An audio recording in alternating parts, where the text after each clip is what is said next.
صالح میری خواہش پر وقفے سے مجھ سے ملنے آتا رہا۔ ہر دفعہ وہ مجھے نت نئی چیزوں کے بارے میں بتاتا رہتا اور میرے ہر سوال کا جواب دیتا۔ آہستہ آہستہ ہماری دوستی بڑھتی گئی۔ پھر آخری ملاقات میں اس نے مجھے بتایا تھا کہ زندگی شروع ہونے جا رہی ہے اور اب میں اس کے ساتھ میدان حشر کو تیزی کے ساتھ عبور کرتا ہوا عرش کی طرف بڑھ رہا تھا۔ چلتے چلتے میں نے ارد گرد دیکھا تو تاحد نظر ایک ہموار میدان نظر آیا۔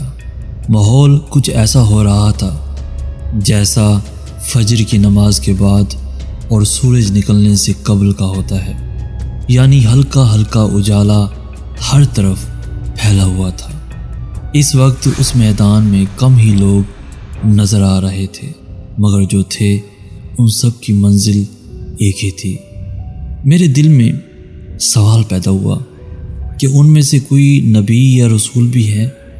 میں نے صالح کو دیکھا، اسے معلوم تھا کہ میں کیا پوچھ رہا ہوں۔ کہنے لگا وہ سب کے سب پہلے ہی اٹھ چکے ہیں، ہم انہی کے پاس جا رہے ہیں، کیا ان سے ملاقات کا موقع ملے گا؟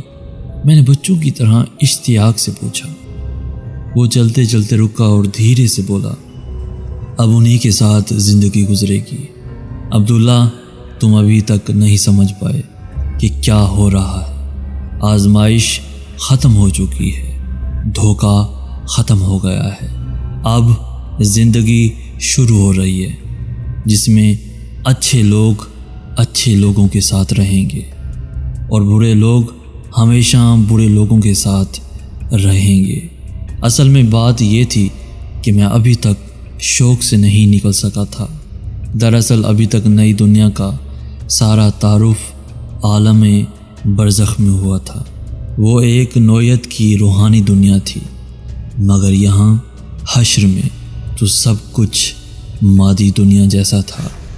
میرے ہاتھ پاؤں، احساسات، زمین آسمان، ہر چیز وہی تھی جس کا میں پچھلی دنیا میں عادی تھا۔ وہاں میرا گھر تھا، گھر والے تھے، میرا محلہ، میرا علاقہ، میری قوم۔ یہ سب سوچتے سوچتے میرے ذہن میں ایک دھماکہ ہوا۔ میں نے رک کر صالح کو دونوں ہاتھوں سے پکڑ لیا۔ میرے گھر والے کہاں ہیں؟ میرے رشتہ دار، احباب سب کہاں ہیں؟ ان کے ساتھ کیا ہوگا؟ وہ نظر کیوں نہیں آ رہے؟ صالح نے مجھ سے نظریں چرا کر کہا، جن سوالوں کا جواب مجھے نہیں معلوم وہ مجھ سے مت پوچھو۔ آج ہر شخص تنہا ہے، کوئی کسی کے کام نہیں آ سکتا۔ اگر ان کے اعمال اچھے ہیں تو یقین رکھو وہ تم سے آ ملیں گے، ان کے ساتھ کوئی زیادتی نہیں ہوگی۔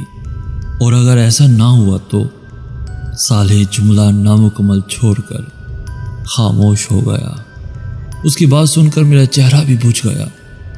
اس نے میرے کندھے پر ہاتھ رکھ کر میرا حوصلہ بڑھایا اور کہا، اللہ پر بھروسہ رکھو، تم خدا کے لشکر میں لڑنے والے ایک سپاہی تھے، اس لیے پہلے اٹھ گئے ہو، باقی لوگ ابھی اٹھ رہے ہیں۔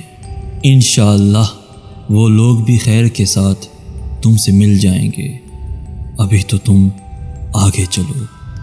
اس کی تسلی سے مجھے کچھ حوصلہ ہوا اور میں سبک رفتاری سے اس کے ساتھ چلنے لگا۔